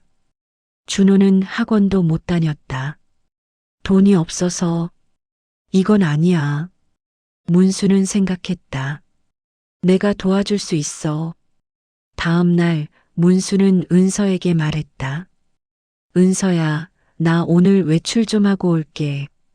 어디 가세요? 잠깐 볼 일이 있어서. 문수는 옛날 정장을 꺼내 입었다. 오랜만에 입는 정장이었다. 조금 헐렁했지만 괜찮았다. 거울을 봤다. 아직 할 수 있어. 문수는 택시를 타고 시내로 나갔다. 법무법인 건물 앞에 섰다. 깊게 숨을 들이쉬고 안으로 들어갔다. 안녕하세요. 변호사님 만나러 왔습니다. 예약하셨나요? 아니요. 하지만 꼭 좀 만나야 해서요. 접수 직원이 난처한 표정을 지었다. 오늘 스케줄이 꽉 차서. 그때 안쪽에서 중년 남자가 나왔다. 정장 차림의 변호사였다. 무슨 일이십니까? 유언장을 작성하고 싶습니다. 변호사는 문수를 위아래로 훑어봤다. 들어오시죠. 사무실로 들어갔다. 문수는 의자에 앉았다. 제 이야기를 들어주시겠습니까? 말씀하세요. 문수는 모든 것을 이야기했다. 요양원에 버려진 이야기, 아무도 찾아오지 않던 날들, 은서와 준호를 만난 이야기, 그들이 자신을 살린 이야기. 변호사는 조용히 듣고 있었다. 그래서 제 재산을 그 아이들에게 물려주고 싶습니다. 전부요? 네, 전부요. 가족분들은요? 제 아들은 이미 충분히 받았습니다. 더 이상 줄 것도 주고 싶지도 않습니다. 문수의 목소리는 단호했다. 변호사는 잠시 생각하다가 고개를 끄덕였다. 알겠습니다. 유언장을 작성하겠습니다. 서류를 꺼냈다. 문수는 천천히 또박또박 적었다. 나 강문수는 정신이 온전한 상태에서 이 유언장을 작성한다. 나의 모든 재산은 박은서와 박준호에게 상속한다. 이들은 나의 생명의 은인이자 나의 진정한 가족이다. 서명했다. 도장을 찍었다. 변호사가 증인으로 서명했다. 이걸로 법적 효력이 있습니다. 감사합니다. 문수는 유언장을 봉투에 넣어 품에 넣었다. 법무법인을 나왔다. 하늘을 올려다봤다. 맑았다. 이제 마음이 편하다. 집으로 돌아가는 길. 문수는 약국에 들렀다. 할머니 약을 샀다. 슈퍼에도 들렀다. 은서와 준호가 좋아하는 과자를 샀다. 집에 도착했을 때는 저녁 시간이었다. 할아버지, 준호가 달려왔다. 어디 갔다 오세요? 걱정했어요. 미안. 볼 일이 좀 있었어. 문수는 비닐봉지를 내밀었다. 이거 너희 주려고 샀어. 와, 과자다. 준호가 환호했다. 은서도 놀란 표정이었다. 할아버지, 이거 비싼 건데. 괜찮아. 할아버지가 사주고 싶었어. 문수는 할머니께 약을 드렸다. 할머니, 이 약 드세요. 좋은 약이래요. 할머니는 눈을 크게 떴다. 이거 비싼 약인데 괜찮아요. 건강이 제일 중요하잖아요. 할머니는 문수의 손을 꽉 잡았다. 고맙습니다. 아니에요. 제가 더 고마워요. 그날 저녁 네 사람은 함께 과자를 나눠 먹었다. 작은 거실에 둘러앉아서 웃고 떠들며 문수는 행복했다. 진심으로 행복했다. 이게 가족이구나. 문수는 은서와 준호를 바라봤다. 이 아이들을 평생 지켜줄 거야. 마음속으로 다짐했다. 밤이 깊어졌다. 준호는 문수의 무릎을 베고 잠들었다. 은서는 책을 읽고 있었다. 할머니는 조용히 뜨개질을 하고 계셨다. 문수는 준호의 머리를 쓰다듬었다. 고맙다. 정말 고마워. 속삭였다. 창밖으로 별이 보였다. 오랜만에 보는 별이었다. 예쁘다고 생각했다. 한 달이 흘렀다. 문수는 은선의 집에서 새로운 삶을 살고 있었다. 매일 아침 일찍 일어나 골목을 쓸었고 할머니와 함께 점심을 준비했고 아이들이 학교에서 돌아오면 함께 저녁을 먹었다. 문수의 건강은 눈에 띄게 좋아졌다. 얼굴에 혈색이 돌았고 걸음걸이도 안정되었고 기억력도 회복되었다. 무엇보다 웃음이 많아졌다. 할아버지, 오늘 학교에서 상 받았어요. 준호가 상장을 들고 뛰어왔다. 와, 우리 준호 대단한데? 무슨 상이야? 착한 어린이 상이요. 역시 우리 준호가 제일 착하지. 문수는 준호를 안아주었다. 은서도 공부를 열심히 했다. 편의점 알바는 그만두었다. 문수가 생활비를 보태주기 시작했으니까. 은서야, 너는 공부에만 집중해. 돈 걱정은 할아버지가 할게. 하지만 할아버지, 괜찮아. 할아버지 연금이 있어. 충분해. 사실 문수에게는 연금 이상의 것이 있었다. 평생 모은 재산, 회사 주식, 부동산. 하지만 아직 아이들에게 말하지 않았다. 때가 되면 알게 될 것이다. 어느 날 저녁 문수의 휴대폰이 울렸다. 발신자는 강재호. 문수는 잠시 망설이다가 받지 않았다. 다시 울렸다. 또 받지 않았다. 세 번째 울렸을 때 은서가 물었다. 할아버지, 전화 안 받으세요? 아니야. 괜찮아. 하지만 전화는 계속 왔다. 결국 문수는 받았다. 여보세요. 아버지, 지금 어디 계세요? 강재호의 목소리가 날카로웠다. 집에 있어. 집이요? 요양원에 전화했더니 퇴원하셨다던데요? 어디 계신 거예요? 내가 있고 싶은 곳에 있어. 아버지, 장난 아니에요. 당장 위치 보내세요. 제가 모시러 갈게요. 필요 없어. 아버지. 문수는 전화를 끊었다. 손이 떨렸다. 은서가 걱정스럽게 물었다. 할아버지, 괜찮으세요? 응, 괜찮아. 하지만 마음은 편치 않았다. 재호가 날 찾으려 할 거야.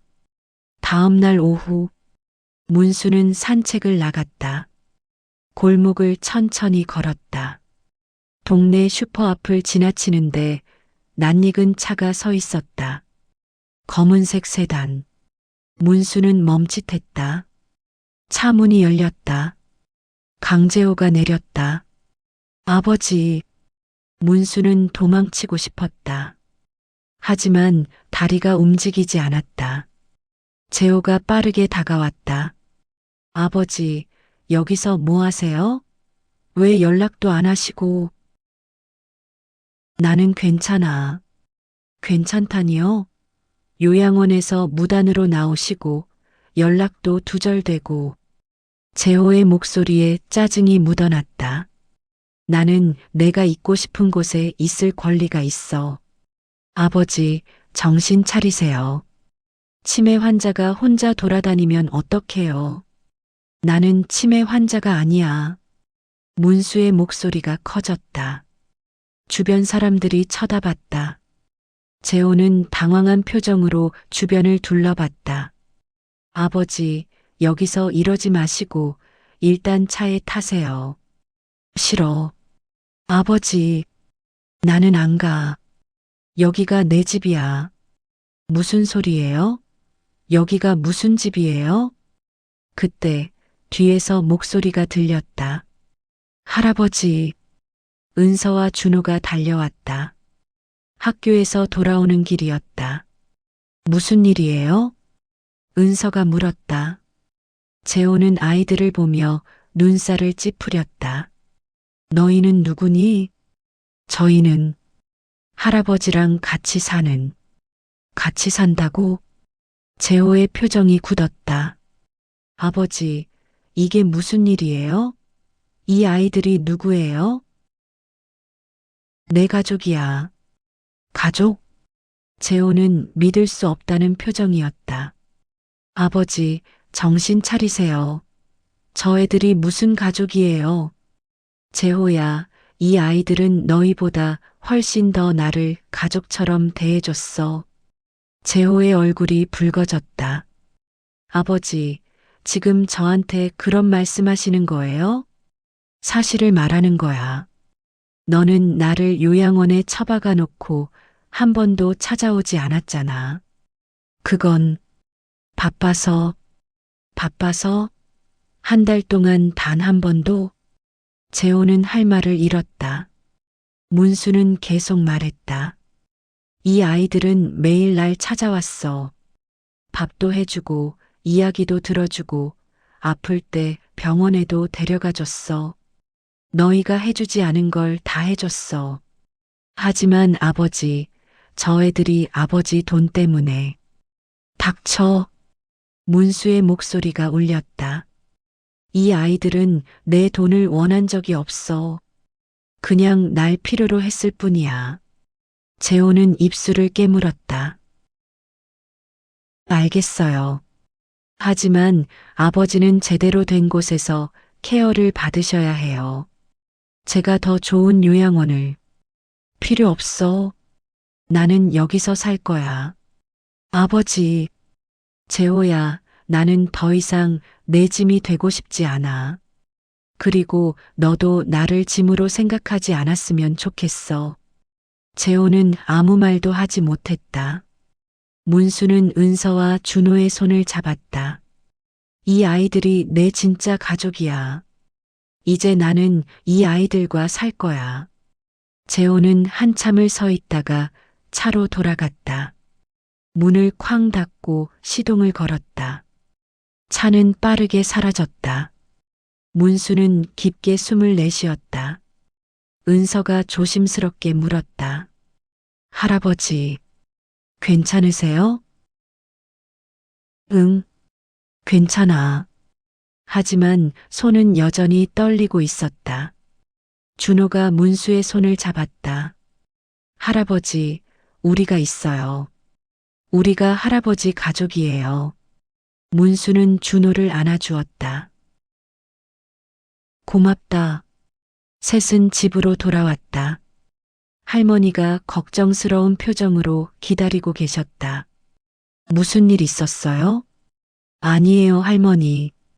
괜찮아요. 문수는 웃으려 했지만 웃음이 나오지 않았다. 그날 밤 문수는 잠을 이룰 수 없었다. 재호의 얼굴이 계속 떠올랐다. 내가 너무 심했나? 하지만 곧 고개를 저었다. 아니야. 나는 진실을 말한 거야. 다음 날 아침, 문수는 평소보다 일찍 일어났다. 밖으로 나가 골목을 쓸었다. 해가 떠올랐다. 따뜻했다. 괜찮아. 나는 이제 혼자가 아니야. 스스로에게 말했다. 그런데 며칠 뒤 문수에게 법원 서류가 날아왔다. 후견인 지정 신청서. 강재호가 문수를 피후견인으로 지정하고 자신을 후견인으로 정하겠다는 내용이었다. 문수는 서류를 보며 손이 떨렸다. 재호가 이렇게까지.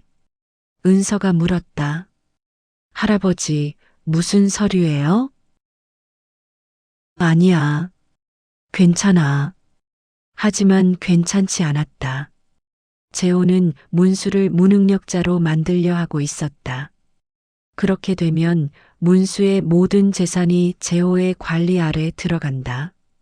내가 만든 유언장도 무효가 될 수 있어. 문수는 서둘러 변호사에게 연락했다.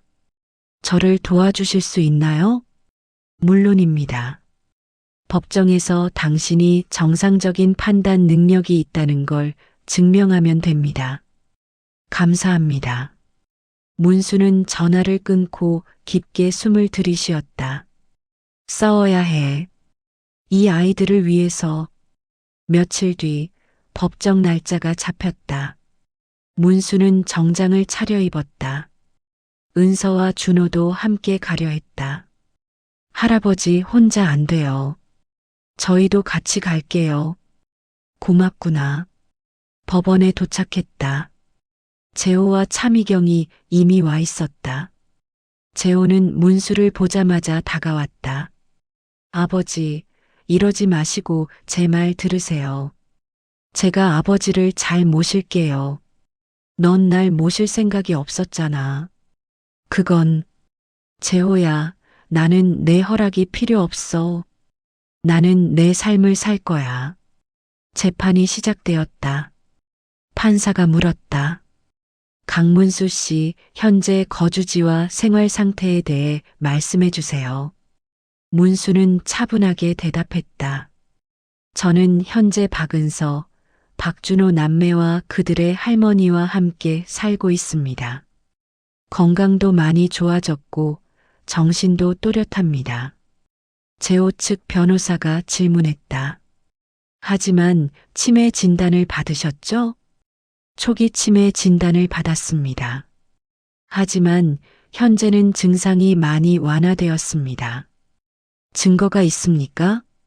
문수의 변호사가 의료 기록을 제출했다. 최근 검사 결과입니다. 인지 기능이 정상 범위로 돌아왔습니다. 재호는 당황한 표정이었다. 판사가 물었다. 강재호 씨, 아버님을 왜 후견인 지정하려 하십니까? 아버지가 스스로 판단할 능력이 없다고 생각했습니다. 하지만 의료 기록상으로는 정상이네요. 그래도 안전을 위해서 판사는 서류를 검토했다. 그리고 결론을 내렸다. 강문수 씨는 충분한 판단 능력이 있다고 인정됩니다. 후견인 지정 신청은 기각합니다. 망치가 내려쳤다. 재호는 믿을 수 없다는 표정이었다. 문수는 안도의 한숨을 내쉬었다. 법정을 나서는데 재호가 문수를 붙잡았다.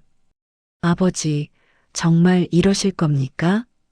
재호야, 나는 내 삶을 살 권리가 있어. 하지만 재산 때문이구나. 문수는 쓸쓸하게 웃었다. 역시 넌 날 돈으로만 본 거구나. 그게 아니라. 됐어. 나는 이제 가야겠다. 문수는 은서와 준호의 손을 잡고 법원을 나왔다. 뒤에서 재호의 목소리가 들렸다. 아버지, 후회하실 겁니다. 하지만 문수는 돌아보지 않았다. 택시를 타고 집으로 돌아가는 길, 준호가 물었다. 할아버지, 슬퍼요? 아니야. 안 슬퍼.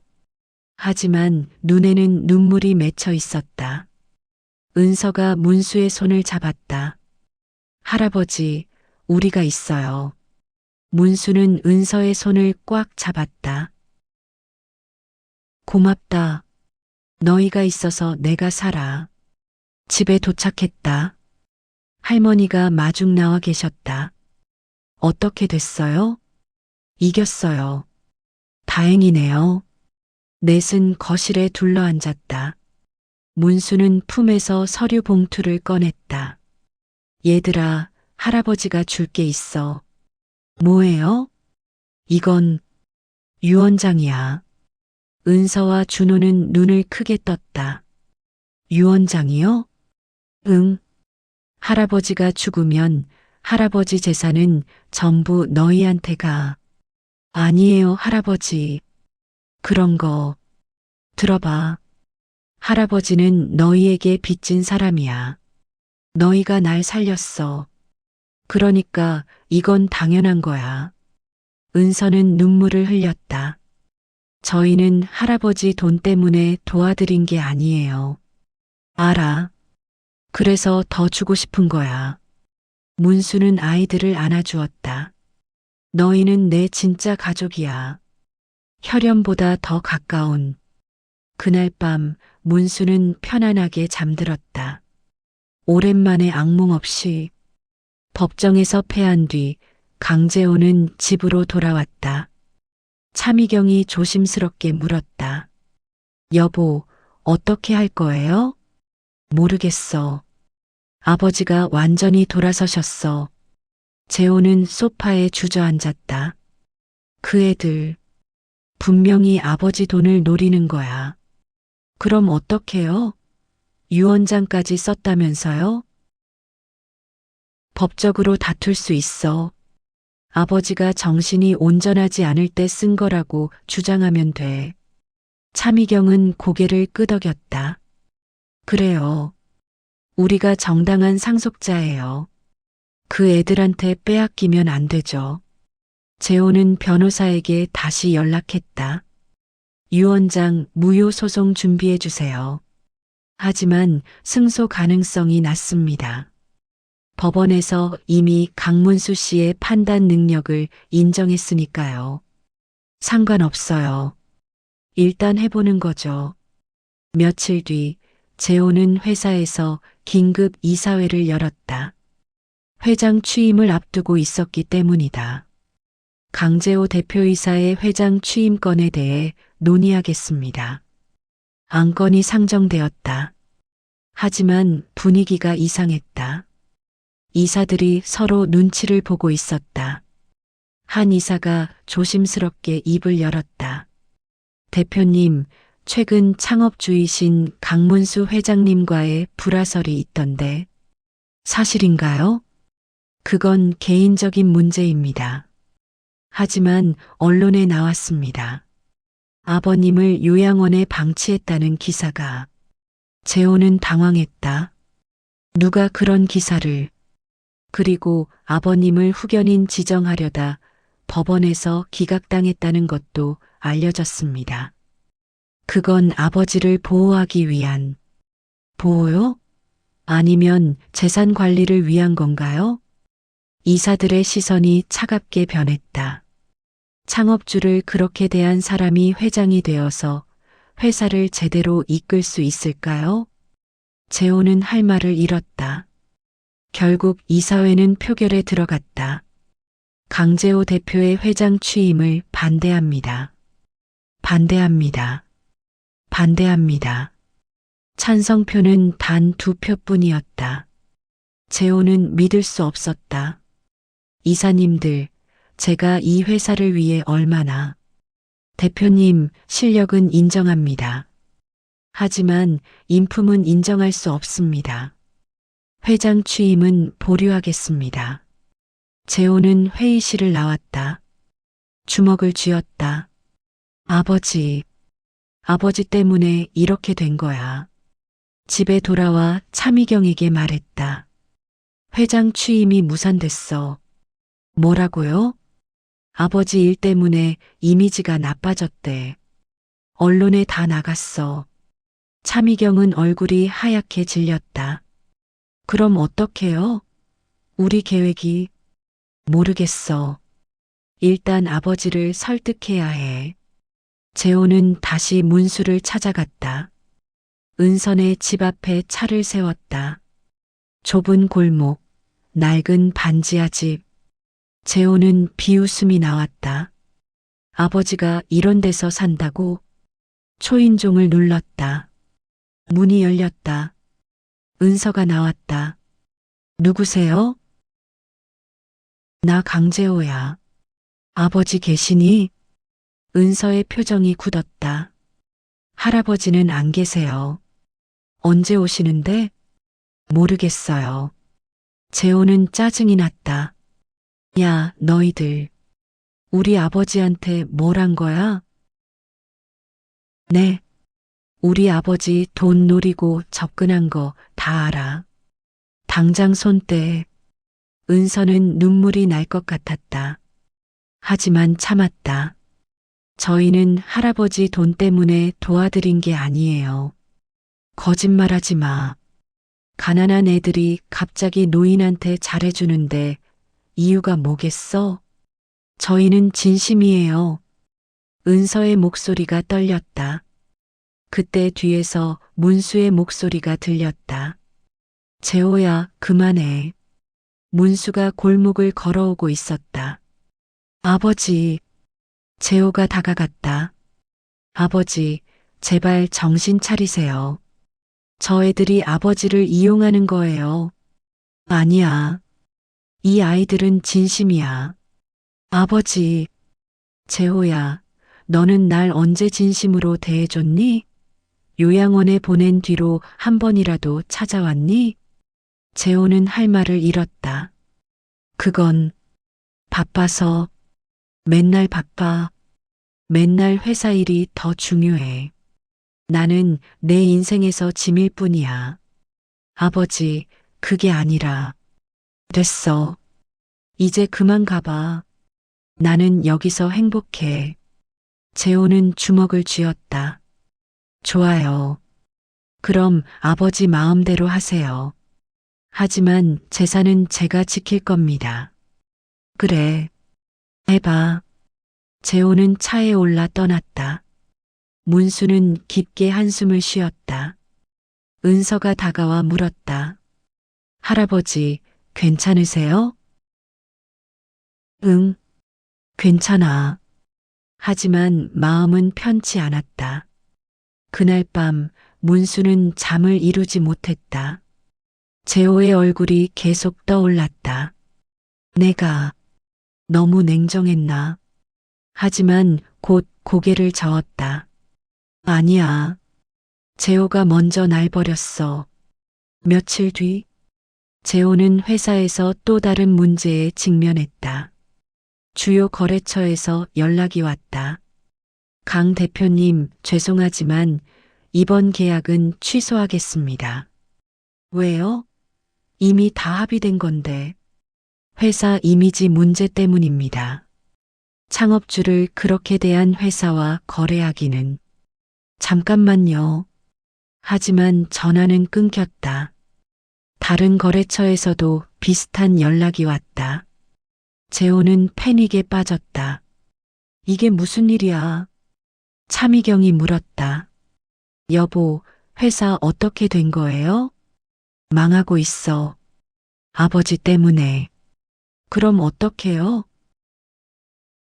모르겠어. 재호는 술을 마셨다. 밤새도록 취한 채로 중얼거렸다. 아버지, 왜 저한테 이러세요? 한 달이 지났다. 회사 상황은 더 악화되었다. 주가가 폭락했고 거래처들이 등을 돌렸고 이사회에서는 재호의 사퇴를 요구했다. 강재호 대표 물러나 주십시오. 잠깐만요. 제가 이 회사를 위해 당신이 회사 이미지를 망쳤습니다. 재호는 결국 사퇴했다. 집에 돌아왔을 때 차미경이 짐을 싸고 있었다.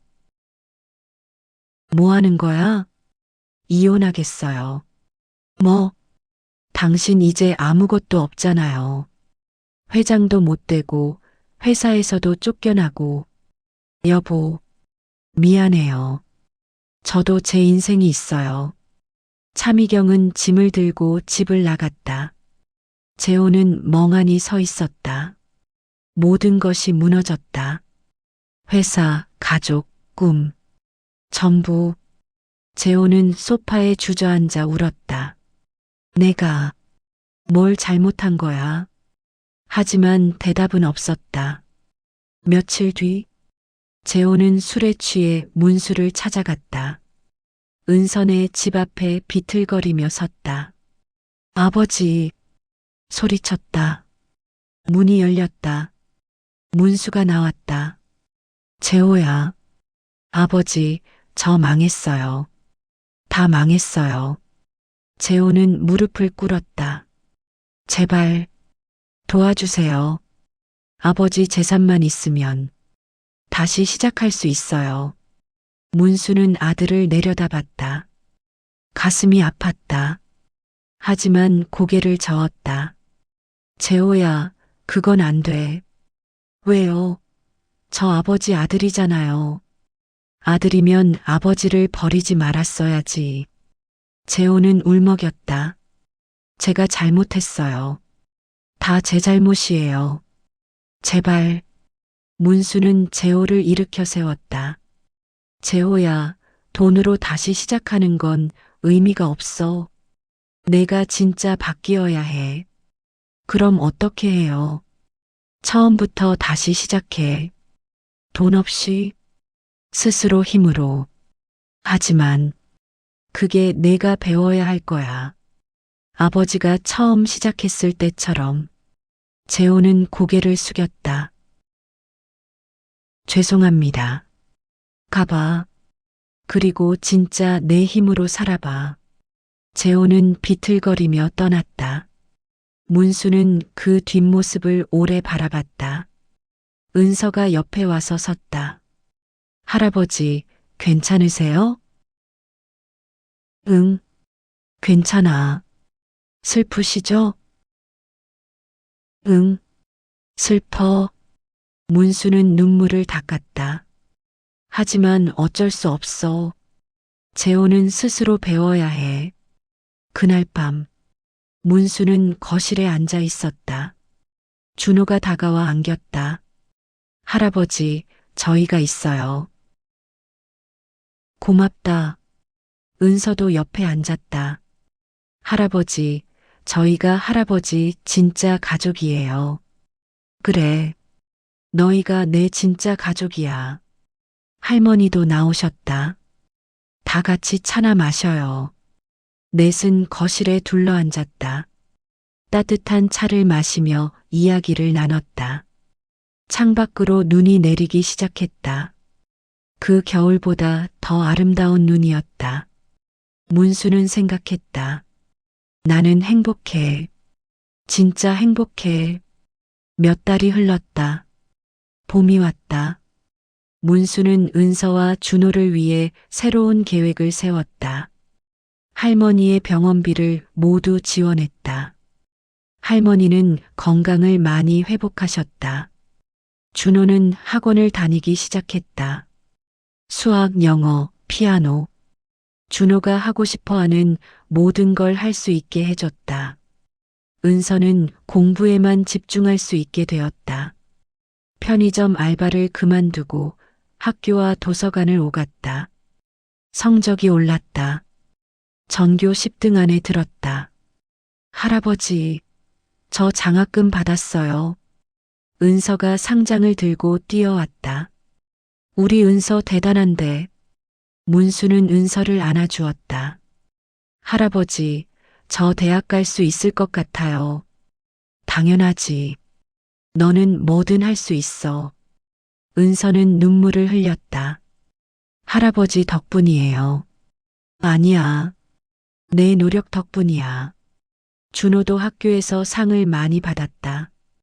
착한 어린이 상, 모범 학생 상, 그림 대회 금상. 할아버지 봐요. 또 상 받았어요. 우리 준호 정말 자랑스러워. 문수는 행복했다. 진심으로 행복했다. 어느 날 저녁, 문수는 넷이 함께 모여 앉았다. 할아버지가 너희한테 줄 게 있어. 뭐예요? 문수는 서류를 꺼냈다. 이건 집 등기증이야. 집이요? 응. 할아버지가 새 집을 샀어. 우리 넷이서 살 집. 은서와 준호는 믿을 수 없다는 표정이었다. 진짜요? 응. 다음 주에 이사 가자. 할머니도 눈물을 흘렸다. 고맙습니다. 정말 고맙습니다. 아니에요, 할머니. 제가 더 고마워요. 새 집은 햇볕이 잘 드는 2층 주택이었다. 방도 넓고 마당도 있고 할머니를 위한 1층 방도 있었다. 이사하는 날, 넷은 새 집 앞에 섰다. 와, 진짜 우리 집이에요? 준호가 신나서 뛰어다녔다. 은서는 눈물을 흘렸다. 할아버지, 꿈 같아요. 꿈이 아니야. 현실이야. 문수는 은서의 머리를 쓰다듬었다. 너희는 내 진짜 가족이야. 이 정도는 당연한 거야. 넷은 새 집에 들어갔다. 거실은 넓었고 주방은 환했고 방들은 따뜻했다. 할아버지, 이 방 제 거예요?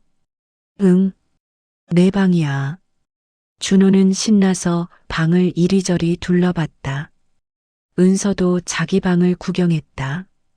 책상도 있고 책장도 있고 창문도 컸다. 여기서 공부할 수 있겠다. 은서는 창밖을 내다봤다. 하늘이 보였다. 구름이 흘러갔다. 아름다웠다. 그날 밤, 넷은 새집 거실에 둘러앉아 저녁을 먹었다. 문수가 준비한 특별한 저녁이었다. 건배. 넷은 주스잔을 부딪혔다. 우리 새집을 위해. 웃음소리가 가득했다. 문수는 아이들을 바라봤다. 이게 행복이구나. 생각했다. 인생에서 가장 늦게 만난 가족이 가장 진짜였어. 창밖으로 별이 보였다. 반짝이는 별들. 문수는 별을 보며 속삭였다. 고맙습니다. 이 아이들을 만나게 해주셔서. 그리고 다짐했다.